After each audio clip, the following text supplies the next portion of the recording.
Namaste. I'm Alakananda, Ayurvedic doctor and principal of Alandi Ayurveda Gurukula, an Ayurveda school in Boulder, Colorado. Last week we discussed some tips for sound sleep, and today I'd like to mention a few key obstacles to refreshing sleep. This is not an exhaustive list, just a few key points. Of course, there are issues related to sleep itself that can prevent us getting refreshing sleep. Things like sleep apnea and snoring can cause fatigue and excess daytime sleepiness.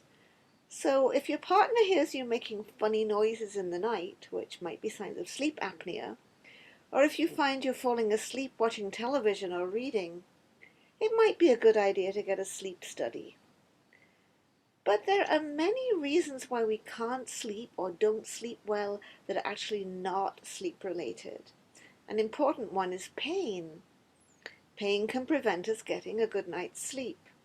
If it's an acute pain like a toothache, obviously we need to get it taken care of right away, but a lot of us have chronic musculoskeletal pain that stops us falling asleep or wakes us in the night. In that event, taking sleeping pills or sleep herbs isn't the solution. The pain itself has to be addressed.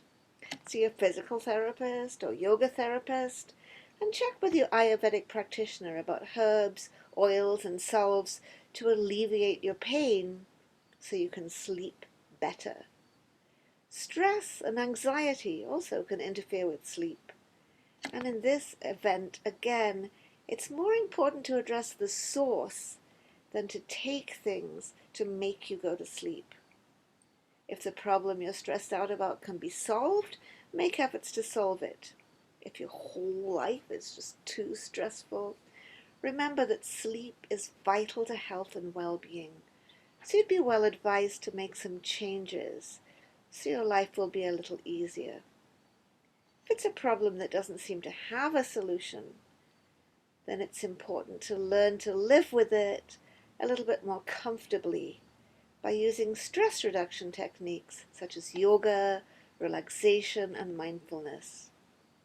There's also great value in the biblical saying, "Don't let the sun go down on your anger." It's important to reconcile with those we love and to avoid going to bed angry. Sometimes the anxiety that keeps us from sleep isn't about things that are current, but comes from previous traumatic events. Perhaps there was a time in our life when it wasn't safe to sleep. If trauma is keeping us from restful sleep, again, we need to get to the root cause. Therapy is vital in this situation and can be supported by the stress reduction techniques we just mentioned, yoga, relaxation, mindfulness, and so on.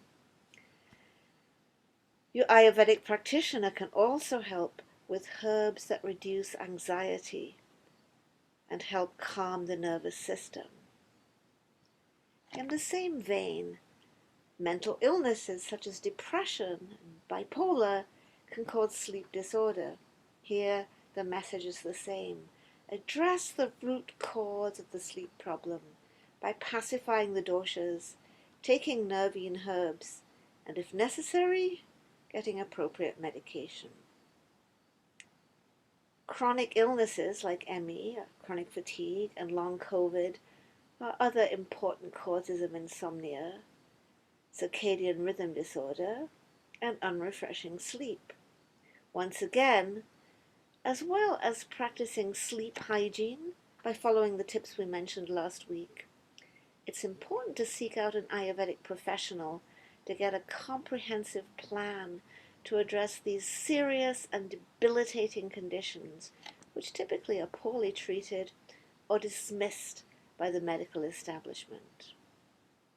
Final tip: we need darkness and quiet for sleep. If necessary, invest in blackout curtains, which also have a soundproofing effect. And remember, sleeping with the light on is injurious to your health. Be sure you get that light turned off. Next time, we'll look at some home remedies to promote sound sleep. That's all for this week. We'll see you again next week. Namaste. Don't forget to share, get the word out, click the like button if you enjoyed this. Thanks.